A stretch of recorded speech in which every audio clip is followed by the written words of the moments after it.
welcome or welcome back to my YouTube channel. My name is Jess and today's video is going to be my May wrap up. Let's jump right on into this wrap up video. The first book that I read in the month of May was Dragon Curse by Elise Cover. I really liked this, but there was just something missing for me throughout. I think it was mainly about the characters. They didn't really feel very fleshed out to me, the extra characters, the side characters that we were meant to care about. And I kind of know that because something really shocking happened and I would normally be crying over that if I cared about the characters, but I had that kind of lack of care for it. Would I continue this series? Yes, I do see it getting better in the next book. However, I am wondering if it was just something to do with the writing or something like that. I'm not really too sure. I will say that after reading this book, I was in a bit of like a not excited to read mood. Does that make any sense?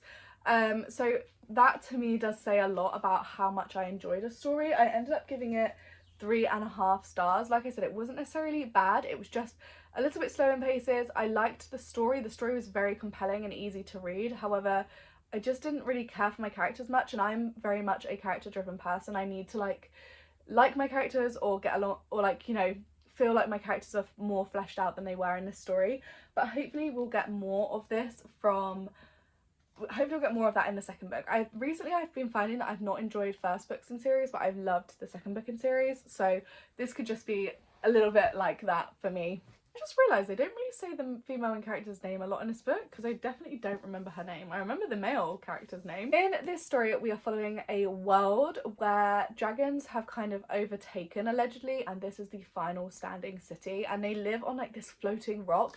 The actual world was so intriguing, but again, that description was just missing. When we went to the undercrust in the story, it was just missing all of that detail and description. And these upside down buildings, they're literally inverted buildings, so like the bottom floor would be in the tip of the house. Like, how cool is that? Like, I thought that was so unique and I really loved that, but I wish there was more description in what that looks like, if that makes any sense, because it was hard to picture in your head with the lack of description.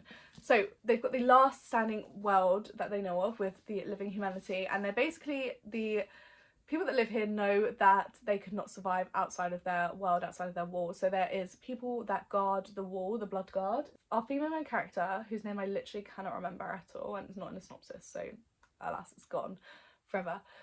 We follow our female main character as she goes through the process to become one of the guards of the wall, and we go through this whole kind of trial-y, experimenty way that they try to get Dragon Cursed to emerge. Now, Dragon Cursed people are believed to be people that have been too close to dragons and they go insane and they become like a feral beast that attacks others.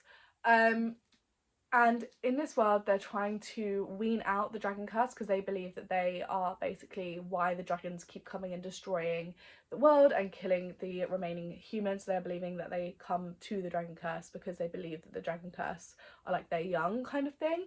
So they're trying to weed out the dragon curse before they become guards of Vineyard. It probably is more so a 3-star rating. The next book that I read was The God and the Guishin, which is the sequel to The God and the Gummy Hoe. This is a duology, and this is now a completed duology in my collection.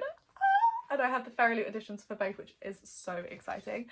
I was not sure about The God and the Guishin. This was Luke's pick in my May TBR, and I was really unsure of this because I was so excited to read this, but when I started getting into the story, the female main character wasn't what I expected her to be like. And if you've read the first story book and you know how it ends and you'll know what I mean, I was really concerned that I wouldn't like them as much as I liked the first story. However, let those worries rest aside because I was obsessed. I became obsessed with this couple. I became obsessed with them and their banter and their just connection and chemistry, same way I did with The God and the Gummy Hoe. This absolutely is a 4.75, if not a 5-star. The first story for me was definitely a 5-star read. Did I prefer the plot of the first one? Yes. However, I enjoyed this so much more than I thought. Like, I genuinely, it was kind of the same thing, different font, like in terms of the plots in here, but I genuinely loved this so much more than I thought, and that says a lot because they were on a cruise, like in a ship, and I don't tend to enjoy ship stories. If you ever want to find like what got me excited to read the first book to start off with. You should search for Jodie's reading vlog where she reads this book, because the way that she describes the story is what made me pick up The Good Nagami Ho and therefore continue with The Good Nagushin, and I have never regretted this. This is one of my favourite duologies that I have ever read. Then I went on a bit of a Kindle binge. I'm actually stopping my Kindle Unlimited subscription soon. Again, we're going on a little hiatus for a couple of months from Kindle Unlimited so that I can focus on my physical TBR, because I just counted in my TBR video, which I'll link up in the cards, and I have 77 books, which is not that different from what I started the year with, so I really do need to focus on getting some of these books read and off of my TBR. On my lovely little Kindle, I ended up reading Butcher and Blackbird. This was just a random selection, and I tend to read these kind of quick, darker romances or like suspense romances in between other books. So I think, you know, I really loved The Good Nagushin, but then my life was really busy and things were wrapping up with certain things were going on in my life, so I needed something easy to read and easily digestible. I loved Butcher and Blackbird. I thought it had really good suspense. I loved that they were both serial killers. This book follows two serial killers with very different methods, and they kind of meet each other and they slowly kind of come together and become a couple. Such a sweet, fast, easy to read story that is really memorable, and it has kind of stuck with me, which is weird because it's not necessarily something that would necessarily stick with me usually, but I genuinely just really liked the story. It was really unique to me. I think if you have read like the Mind series, I got blank that, then you may enjoy this series as well. However, so I did enjoy that one a fair amount, and then I went straight on to read Shadow and Sparrow, something, the second book in the series. I didn't love this as much as book one. I thought this was a lot slower. I didn't really like a lot of the things going on. You had to suspend your disbelief a little bit more for book two than you did for book one, which is saying a lot. I did still love the love interest. I thought their chemistry was really good. I just kind of lost my patience a few times with them, I guess, and everything felt a little bit silly in times, or like things would happen, I'd be like, how have you let that happen? Like, considering your role in this world, how has that happened to you? Do you know what I mean? And that kind of just frustrated me a little bit. I did, however, like how we got the mysterious chapters that follow the person trying to kill them, and that was very interesting. The next book that I read was a very random pick, actually. I was just like in this mood where I wanted to read something fast-paced, and I knew it needed to be fast-paced because I was on the edge of a slump. So I knew I was getting close to a book slump, and I knew I needed to read something that was a little bit more on the fast-paced side of things. I just couldn't decide. So Luke, actually, my partner Luke, ended up saying to me, do you know what, should I just choose one for you? And I was like, yeah, go on in, but it's got to be fast-paced. And he pulled out a couple of books. I think he pulled out Catabasis Caraval, but the first book that he pulled out was Scythe by Neil Schusterman, and I was not sure that I was going to read this. I was like, I'm not sure. And then he did some research and was like, no, that this is a fast-paced book on your TBR. And this is one that I have that intrigue for. I've always been interested to read it, but I'm not every time I go to pick it up, I'm like, no, I'll leave it. However, I have really loved this story. I really enjoyed watching as Rowan and Citra went through their journey of becoming scythes, and I really enjoyed the writing style. I think part of it being really easy to read is because it's YA, and again, I really loved it. It's not got lots of description or anything like that in it, but the story is so intriguing that it does enough by itself without the extra description. The corruption in here is so iconic. I'm really excited to continue this series and see where it goes. It's quite an old YA series, so I know I'm out of the loop for only reading it now for the first time, but this YA series is a dystopian series in a world where they have cured every type of illness, every way to die basically, and the only issue that their world now has is the issue of overpopulation, because nobody ever dies, so they're technically immortal. And these people can also reset the clock, which I wasn't sure what that was, but they can reset their life. So if they get to 90 years old, they can then reset to be 25 years old and then continue living looking like a 25-year-old, which is absolutely like crazy. So the only problem is overpopulation, and the solution to that is what has been named the Scythedom. And the Scythedom is a collection of scythes that get trained to kill random people. So they call it gleaming in the story, the ending of people's lives, and the scythes go and they gleam people's lives. Now, gleaming is the only way that you can have your life permanently ended, and Scythes have a very strict moral code that they have to stick to in order to stay a Scythe, and it's important that they don't abuse their power. The reason why the Scythes are formed is so that people can be killed in line with what it was like when the world of mortality, which is what they call before they became immortal.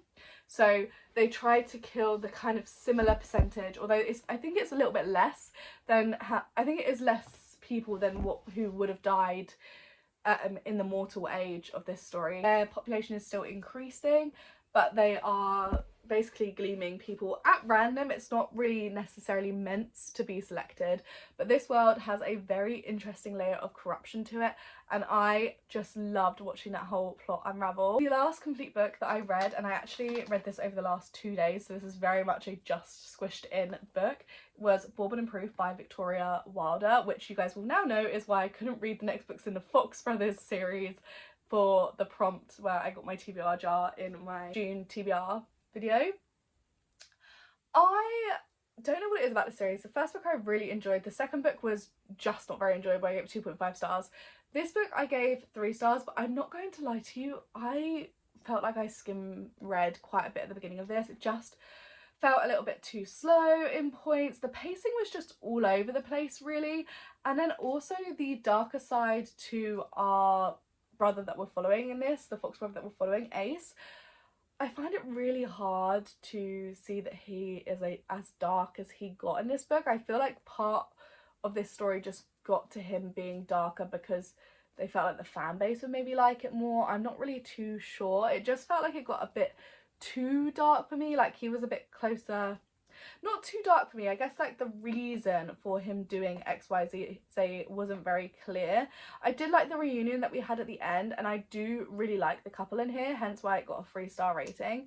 But I think for me it was like but we've had this portrayal, like the way that we see Ace all throughout the series is not necessarily what you see in this book, which is not necessarily a bad thing, but it does make you question just a bit more. Do you know what I mean? I am ending the month of May. I do currently have the rest of today and the next day to get further through this book, so I probably will be about like 250 pages through by the actual end of the month. But I am ending the month of May partway through Thunderhead by Neil Schusterman. This is the second book in the Arc of the Scythe series. It's a 4-book series, so quartet, but I only own the first 2 books, so I'm hoping that this book doesn't end on a cliffhanger, but if it does I will just continue to the next book and I'll just purchase it for me to read. After this book it only leaves 2 books for me to read, so we'll see.